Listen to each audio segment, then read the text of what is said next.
everybody, and welcome to the 44th episode of the Positively Disney Phone-In Show. I'm Kimberley Bouchard, the author of the best-selling series Positively Disney Books, heartwarming stories about Disney's impact on people's lives, and your host for the Positively Disney Show. I built this show for you guys to share your stories and adventures and experiences with us, and I'm so happy to be here today. I'm so excited. It is the season, my favorite. And I wanted to welcome Stan, who's watching. Thanks, Stan, for joining us today. And Regina, I saw, and a Clint, I think, was just on here. Welcome again to the show. Everybody has those special Christmas traditions. And if you're a Disney fan, like all of us on this show are, you have maybe some Disney Christmas traditions, be it at the park or be it in your home, bringing a little bit of Disney back to your house. And I'm really excited to share with you some of your Disney traditions, experiences around the holiday season. Before I go on, I want to just announce some of you guys might have seen a little video this last week that I had about my book that just came out, the fourth book in the Positively Disney book series. These are awesome Christmas presents. 4 of them out now. I can't believe it. And I'm just so excited. It just keeps getting better and better. And I love the stories. I love the people that I am so thankful and grateful to meet, to share with you with everything about it. This weekend, we actually had an amazing experience with snow. We live in an area that we don't have snow, and I know a lot of you are kind of probably sick of the snow already because you're getting pelted, but it's always fun. To me, growing up in Canada and Alberta, Christmas always meant snow, and in the Seattle area we don't get it. So this past weekend we actually went to a little Bavarian village, and it actually started to snow while we were there, so I was very grateful for that. And it did actually remind me of Disney a little bit because they have a tree lighting ceremony, and it's absolutely wonderful. They have Rudolph, and they have the snowman, and all of this walking around, even nutcrackers. Speaking of nutcrackers, before we get into my stuff about my Christmas and Disney things that I do for Christmas, please, if you guys have some Disney memorabilia or something you do at the parks at Christmas, call in and share with us. 844-483-4763. So I have a nutcracker collection. I've started it. I've been collecting for years and years and years. And I have to say that by far, my favorite nutcracker is from a gift from my husband a few years ago. And who is it? None other than Mr. Mickey Mouse himself. And I love this. I would never, use it for real, but it's a Steinbeck. It's actually from Germany. And I just kind of put a little, my lovely Jiminy Cricket on the side of it. It normally doesn't come with it, but I just love Jiminy Cricket. So I put him on the Mickey Mouse, and I love it because Mickey is caroling here. And that's also what Christmas is about. All the lovely caroling and Christmas music that we hear. And so that's got to be one of my favorite things. I remember in Carousel of Progress, always when you get to that last scene, it's the Christmas scene, and on the mantle is a Mickey Mouse nutcracker. And I always looked at that and always wondered, where could I find one? And I got that one. But I also noticed recently that there was a Mickey, a Minnie, and a Goofy nutcracker at a store called J.C. Penney here. And it was just lovely. And I think I'm going to go back and get them because just to add to my collection, I think Goofy would be really fun to add to that too. Again, the number to call, 844-483-4763. Stan, hate to say it, but I really don't have any Disney Christmas traditions other than the Christmas parade on ABC. Well, Stan, that's a Christmas tradition. It doesn't have to be big or small. That's wonderful to be able to see the Christmas parade. Sometimes, when the kids were little, we always like to do arts and crafts and things like that before Christmas. It was just kind of something fun to do with the little ones. And I have to tell you, I rooted around for our video, our VHS, that of course I could not find because we haven't looked at it for years and years and years. But I will tell you, one of the best arts and crafts Christmas videos I'd ever seen. I found actually the photos. I'm going to try to hold it up to you guys so that you can see it. But it was so adorable. Things that they had in there. If you guys have a chance to find that, I mean, it's Walt Disney World Home for Kids, and it had nice little arts and crafts. It had some little, not necessarily baking, but sort of some edible crafts and things like that made it really, really fun.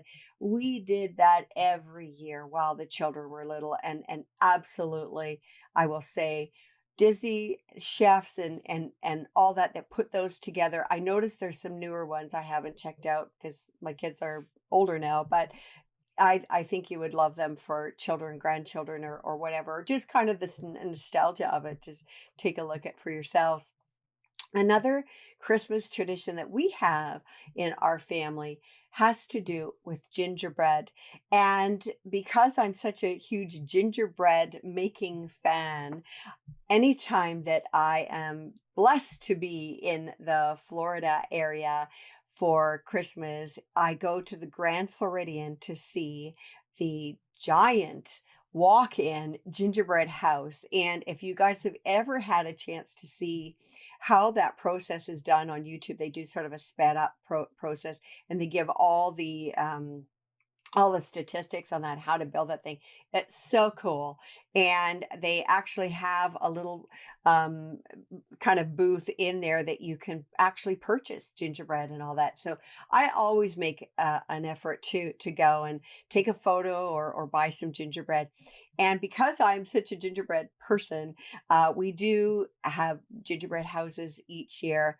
And I will tell you, one of my best Christmas presents ever was from my parents many years ago, and it was a cast iron gingerbread house mold, and it was the coolest thing. You had to one side was a log cabin type of gingerbread house, the other side was a Victorian gingerbread house, and you had to do two molds so that you could get all the sides of the house. But it was so easy because I don't know about you guys, but I remember cutting out, tracing, like making the kind of the mold, not really the mold, I guess the pattern out of cereal boxes, and trying to create that. That was kind of more in my baking years when I wanted to do things from scratch. But something about the gingerbread cookies that I make now is I found a Mickey Mouse a cookie cutter, which I'm sure you've seen those guys, and it's like the size of a gingerbread man. So I get to make the gingerbread Mickey Mouse cookies. And I don't make all of them. Those are just kind of the special ones I put here and there that people can kind of see as surprises. Just want to say hi to Todd. Welcome, Todd, to the show tonight. Another just a kind of a little funny thing that happened years ago. Our daughter's 22 years old now. And again, I love the idea of once I had children to do some baking, especially around Christmas time. And I just couldn't wait for her to roll out her first dough with the cookie cutters. And I had her in her high chair. She was 18 months old, and I had these little rolling pins for her. And all was good until I had to take it away and bake it. And then she started crying. And I had to explain to her that we had to bake it to make it into a cookie. But it was hard, and she just kind of didn't understand. So every time I took the cookie dough that she had created away, she cried. So that was a little interesting. Anyways, I want to say hi to Michelle. How are you doing tonight, Michelle? So those are some of my traditions. I have to smile a little bit on the ad that I put about the podcast tonight. I put multiple photos because there's so many Disney Christmas movies. I really actually didn't realize how many out there, and I just put a sampling on there. I did not know that Beauty and the Beast had a Christmas uh, kind of version of it. One that I didn't put on there because it was a bit of a bomb was the Star Wars Christmas. Now, I know I've got some people that are on here that are huge Star Wars fans, and I'm not sure if you ever saw it. My husband actually saw it, and because it was a bit of a bomb, it was only shown once, like nobody could see it. I think maybe people recorded it and you could sort of see it on YouTube, but Star Wars and the Christmas thing did not quite work as well as they had anticipated. Anyways, a big hello to Joe Biazzo. And I'm glad, Joe, that you're on here tonight because as I was saying, I put up a number of photos. Christmas processional, the candlelight procession, I should say, the Very Merry Christmas Party, some of the movies, and I put some samplings of some trees. Well, actually, the tree that has the beautiful blue curtains is actually the tree that belongs to Joe and Cheryl, but that was taken like several years ago. And something about that tree that I will tell you a little bit of a story. So Joe, when he met Cheryl, discovered that they were both Disney fans, which of course makes it even a little more magical when you're interested in somebody and start dating them and then eventually marry them. But what they discovered, which was really cool, was on their very first Christmas together, they discovered that they collected Disney Christmas ornaments. And Joe ended up, he had a collection of all the glass Christmas ornaments, and Cheryl had all the figurines for the ornaments. So they had an amazing instant Disney tree with all these ornaments. And I just think that is so fun, Joe, that you guys actually could do that. And now they have this tree that they, of course, decorated. They have a Minnie Mouse treetop, or at least they had on one of them.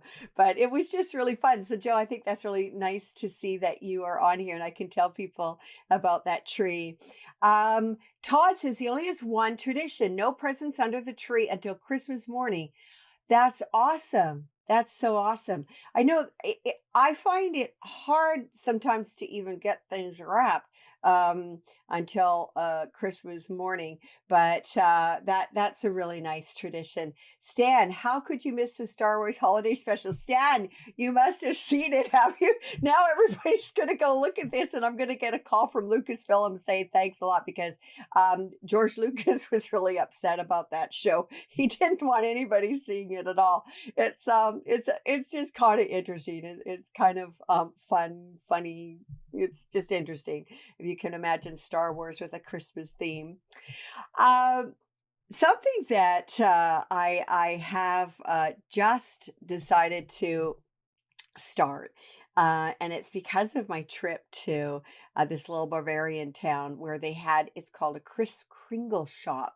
And I absolutely love this little shop. They have so many decorations, everything in there. And we actually went to the shop on, I think it was Saturday, and found a beautiful the villages. I like to have the Christmas village out for myself, but I really wanted a Mickey Mouse village. So I've started my Mickey village for the year. That is going to be a new tradition. And I want to share with you these. You can get them in other places like Amazon, but I wanted to share this because I'm so excited. Mickey Mouse's house has not arrived yet. I think it arrives tomorrow. But the first thing I'm going to show you is so cute. And it lights up, of course, because it's like a village. But here's Minnie's house.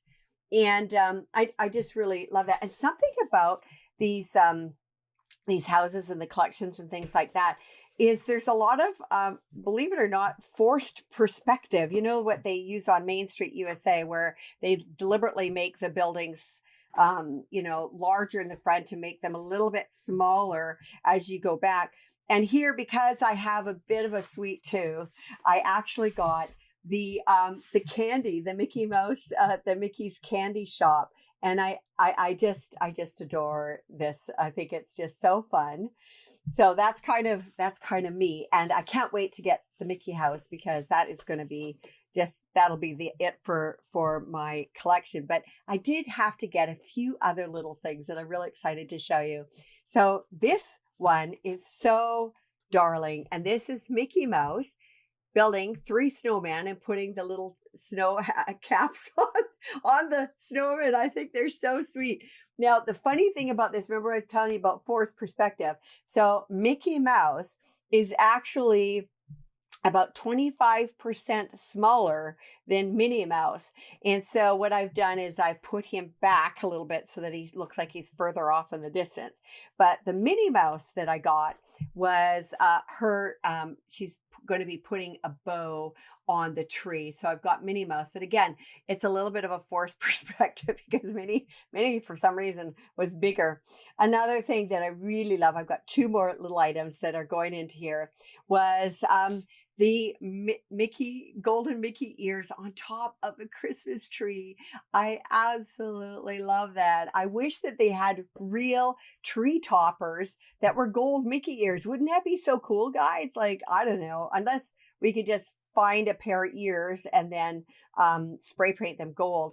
Stan says that he was looking at them at Canadian Tire, really want to get them, but decided to put my money towards my next vacation. Yeah, Stan, that's a good idea. That's a good plan. Maybe get them after Christmas when they're on sale, if they have them left. Canadian Tire, guys, for all my American peeps watching, it's actually was my husband's favorite store. He used to work there in high school, and it's kind of like Ace Hardware, except like monster size. So it's a really fun store. The last thing I wanted to show you, it was so cute. So I really love nature. I love like Fort Wilderness is I love all the resorts, but Fort Wilderness is kind of my home. I get choked up even just thinking about it because I won't be there this Christmas, but it's so beautiful there, especially in the holiday time. And it's also very peaceful and quiet. And I love the birds. And I actually recorded some of the sounds that we were listening to, I think, when we were waiting for our bus at like, I don't know, 6 in the morning or 7 in the morning this past summer. It's absolutely gorgeous. So I had to get this, guys. Look at this. This is a little, I kind of think it's kind of like it's a tree house actually.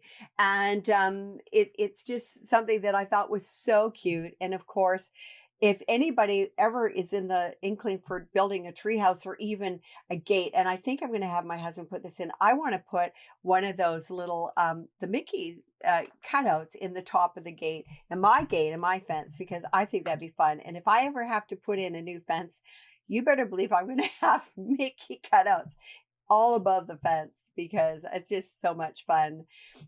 Michelle says she has a Tinkerbell tree topper. Oh, that would be really adorable. I love Tinkerbell. You know, it's I was really fortunate in the fourth book. I actually have a story from the original Tinkerbell, and she is such a sweetheart. And so I look at Tinkerbell really differently now.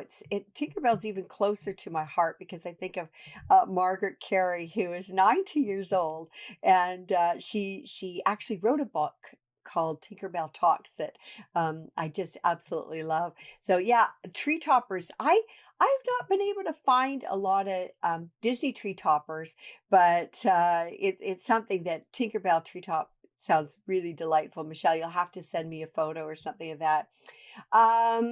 Stan asked, did you get the earful tower for your village? Stan, I am not sure. Are you talking about like a water tower or something? Because I didn't see one in this store, but maybe I'll have to check that out in the Disney parks or Disney Shop Disney or something. But is it a water tower? I'm not too sure, but I think that would be really fun. I've got it all set up. I actually had to get another extension cord. I don't know about you guys, but my extension cords seem to disappear. And so each year I have to buy new extension cords. And this time, because I'm adding another little village, I had to buy another extension cord. But I've got little flakes of snow, like the real fake snow, that I'm going to be sprinkling on there too, just to make it a little more authentic. But let's see, Stan. Yes, it's a water tower like the one that used to be at Disney Hollywood Studios. Oh my gosh. I've got to find that. I will find that tonight because that would be really, really sweet. As I said, there's a lot of different different things in the collection. They even had like I think Christmas tree one. They had a ski and skate one, Mickey, a ski and skate. They had, oh, with the cocoa shop, a little cocoa shop for Mickey. They had Minnie and Mickey serving cocoa from a little cart. I mean, they were so cute. I would have liked to have bought all of them, but I will be patient. And every Christmas, I will get a new piece for my collection. But I'm so excited about it. I just love to bring a little bit of Disney into the house. Big welcome to Mike Flynn. Thanks for joining us tonight. We are talking about Disney Christmas traditions, and just wondering if you have any. Please share with us. Either you can type it or you can call in at 844-483-4763. There you go. I finally got it right. I don't know why I missed it the first two times. Stan says they also have these amazing fireworks for the villages. Okay, Stan, you're going to have me spending more money tonight because I have to check that out. So anytime that I go to Disney at Christmas, which, it's not every year for sure, but when I do go, I try to take in either Mickey's Very Merry Christmas Party or the processional. And the processional that I have seen, the narrator for, that's really strange. I can't even remember who narrated last year. Oh, I think Whoopi Goldberg narrated it last year. But the very first time we ever saw the processional was Haley Joel Osment, the boy that he turned into a young man because he was narrating, and it was absolutely beautiful. And they try to incorporate a lot of the bands and the singers and that from the youth around the vicinity as well. They have a singing Christmas tree, and I believe it's all cast members, and cast members have to audition for it. I actually know he's a former cast member that auditioned for the one in Disneyland. And the processional was set up very differently in Disneyland, I have heard years and years ago. It was something that you did not have to pay for. They actually just did it, and people could watch, but it just became so popular. Another narrator of the that very popular huge Disney fan is Neil Patrick Harris, and I actually met Neil. I did a film with him called The Christmas Blessing many years ago back in Alberta, in Edmonton, Alberta, and it was a Christmas show, obviously. And I was with him in the crowd. I was an extra at that time, but I was right behind him and Amanda Seyfried. And it was just really fun. He is such a lovely human being. And I one day want to be able to see him narrating the Christmas story at the processional, because I think it would just be so wonderful. They all do such a great job, and it's really, I'm sure, quite an honor for them to participate in that, because the processional is absolutely stunning. So I was mentioning about the Very Merry Christmas Party. I remember. I think it was the very first time we'd ever gone to. We've gone to it a few times now. It was cold. It was, I think, Florida's coldest December they'd had, like, for a million years. I don't know. But thank goodness we had our winter coats, because of course it's snow and cold up in the north in Canada. So when we came down there, we already had our stuff. But I'll tell you, that humidity, that cold, damp cold, is very different than the dry cold that Stan would experience in Manitoba, or we would experience in Alberta. And it was cold. But what I remember so well is, they have the trick or treat stations for the Halloween party. They actually had all these little hot chocolate and cookie stations where you could just go and get whatever you wanted. And everything was very special about that night. From the photos that you got at the end of the night, I'll tell you, my mom and dad were with us, and we had three little kids. I don't even know how I did it, and I can't even remember how old they were, but they were pretty young. And we did the whole night, and we managed to finally, we got a free, at that point we were getting a free photo. I can't even remember if they still do that now, but we were getting a free photo. And I remember it was like midnight. We were like one of the last people to get it because I just didn't want to do lines, and I wanted to do everything else that night. So we were there, and honestly, that photo is the most hilarious picture of all of us we've ever got. We kind of look like the Griswolds. So I kind of allude to it as the Griswolds family Christmas because we're all pasty pale. We are so tired. But we got our free Christmas photo. Something about those nights too is, the characters are all dressed up. Well, during the Christmas season, anyways, they're all dressed up in Christmas gear. They've got the plaids on. They have the beautiful red silk with the white fur. Like that's what I think Minnie wears. Mickey, I can't even remember if Mickey wears that or not, but it's just really beautiful, the costuming, and something that I really enjoy watching. And I'm sure you guys have seen that or maybe taken an interest in it, but to see the parks transform overnight in a sped up version on YouTube is so unbelievable. I don't know about you guys, but it takes me a while to decorate because I have so many things going on. I just can't do it all in one day or even maybe one week.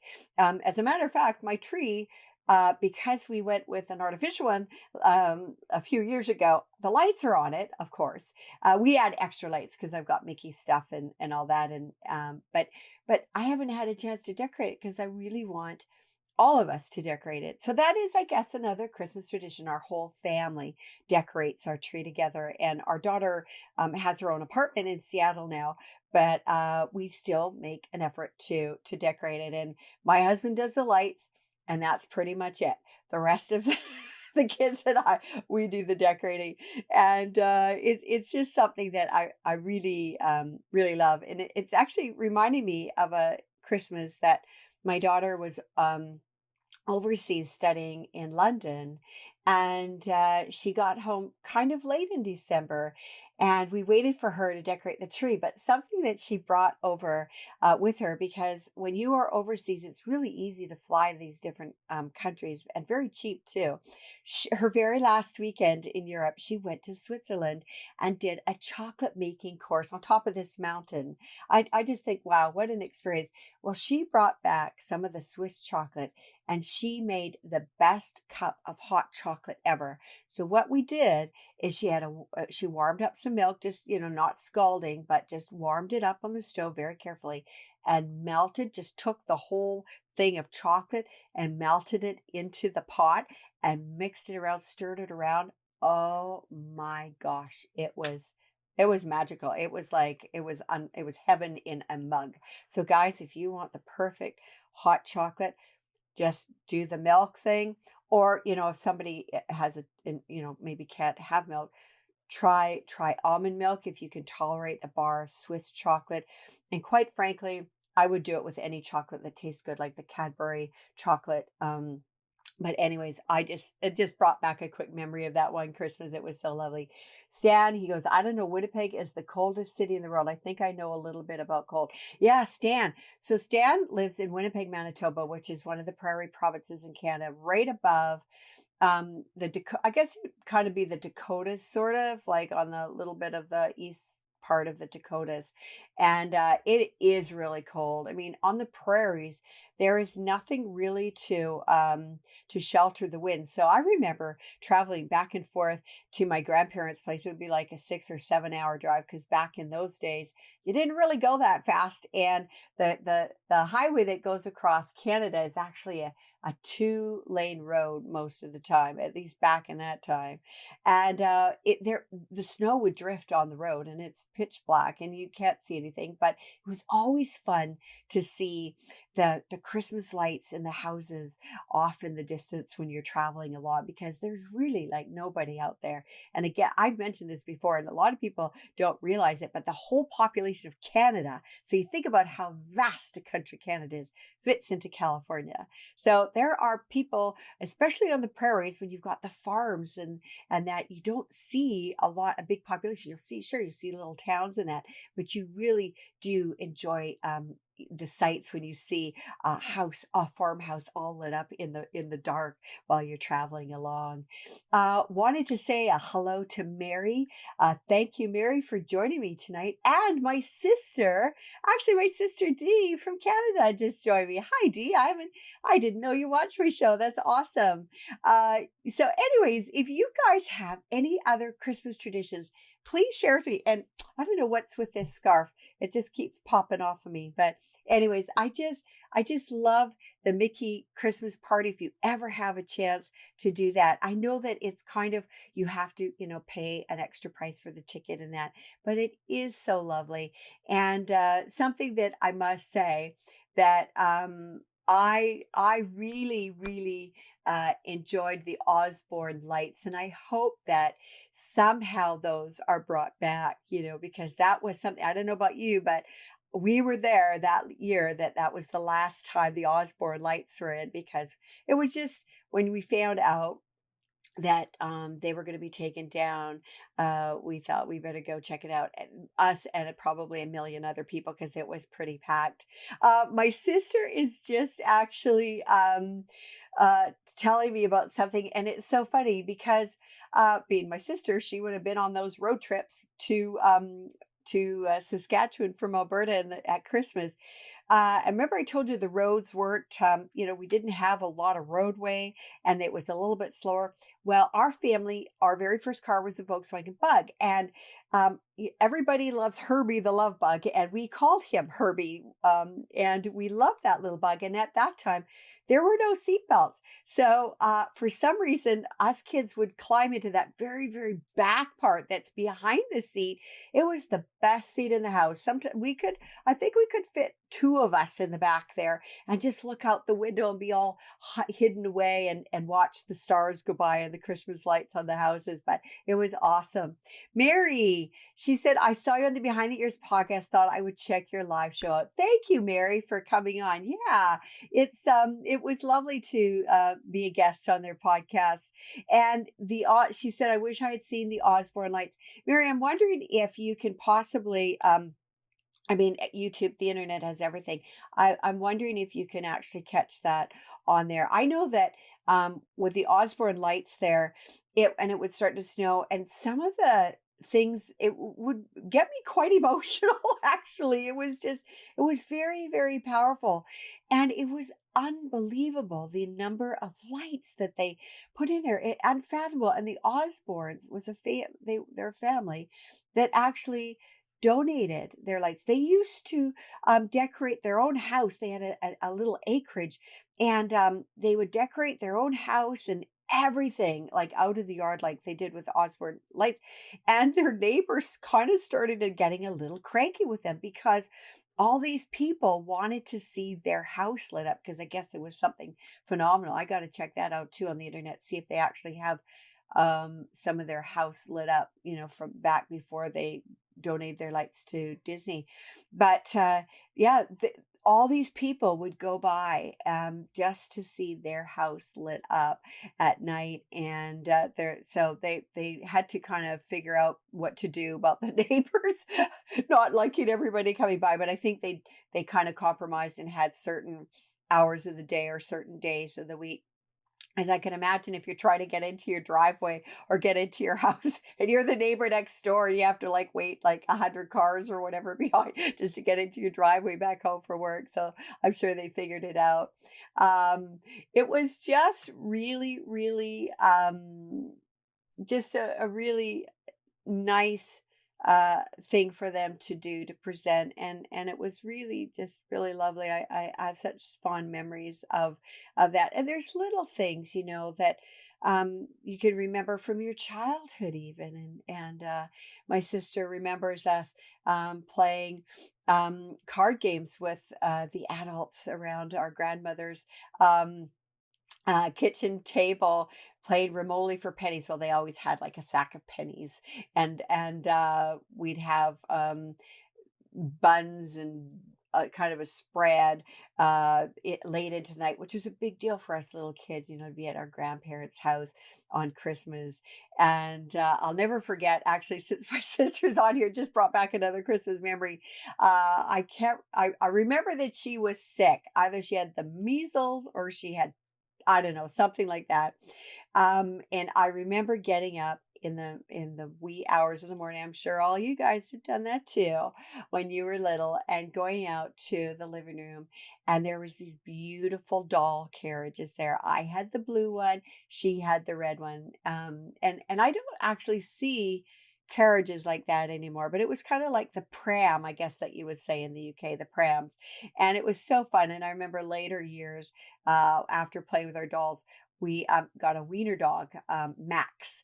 And poor guy, he got dressed up into doll clothes, and we put him um, into our prams, our little and strolled him along. And I'll tell you, it weighed down because he was kind of a little heavier than our dolls. But anyways, it was all fun. Actually, it was really really fun. I love Christmas, and I want to just give you guys a little hint now. I'm coming to a little bit of a close here tonight, but oh, I just remembered. What I'm wearing is also a tradition of mine. Stan, this is a little tradition. Mary, all you guys, I like to wear my Tinkerbell hat. I wear it, actually not only keeps my head warm, but it is kind of festive, and I wear my Tinkerbell hat every December. For all of December, I like to wear my hat. So I'm wearing my hat tonight. I should have explained that at the beginning. At any rate, guys, I'm coming to a close here, but I did tell you that I was going to give you a hint about my special Christmas guest next Monday night. So this is the 44th episode. Monday the 17th will be the 45th episode of the Positively Disney Phone-In Show. When you double the number 45, what do you get? And why is that number so extra special this year? That is the only hint I'm going to give you, but my guest will make it worth it for you to come and listen next week. And then we're going to take a little bit of a break over the Christmas holidays. Guys, thank you so much for joining me tonight. It was lovely to have you here with me.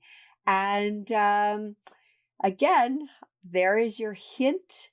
You guys can guess if you want. I won't tell you if you are correct or not, but if you double 45 and you get a special number, you can pretty much guess who my guest is going to be.